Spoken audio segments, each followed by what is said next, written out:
We all know that sugar is not great for our health and we should definitely not eat too much. But there are also some fake facts going around about sugar that we would like to clarify. Sugar doesn't cause leaky gut. Sugar doesn't cause IBS flare-ups and is actually quite easily absorbed by the digestive system. There are also different types of sugars, so it's important to distinguish. Fructose, for example, is a kind of sugar that you might want to eat in smaller quantities because it can make the symptoms worse if you have IBS. But again, it depends on each individual is different, so it depends on the quantity you eat. It depends also on other factors too. Also, please keep in mind that when you eat something that contains sugar, that's not the only ingredient. There are many other ingredients that can cause IBS symptoms and trigger them.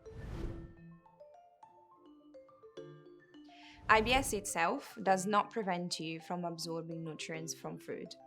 Patients suffering from IBS often they remove foods from their diet, and these can lead to weight loss or nutritional deficiencies, but is not directly linked to IBS. So instead of removing random foods from your diet, consult a dietitian or a nutritionist and ask them to make a tailored plan, like to understand what you can actually remove and what you should instead keep on eating to avoid any nutritional deficiencies and any other problem related to that. If you have really bad IBS symptoms, fasting or skipping a meal might seem a really good solution at first because you might not get those nasty symptoms after a meal like cramps or bloating. But really, there is no proof that fasting helps with IBS symptoms in the long term, and actually sometimes has been proven that fasting can worsen your symptoms too. So I will avoid this altogether if I was you. Everyone seems to be very opinionated nowadays about what is the best dietary change to reduce or improve your IBS symptoms.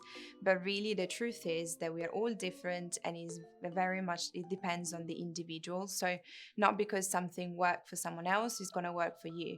Some people might find a benefit in removing gluten. You might not find a benefit in removing gluten from your diet.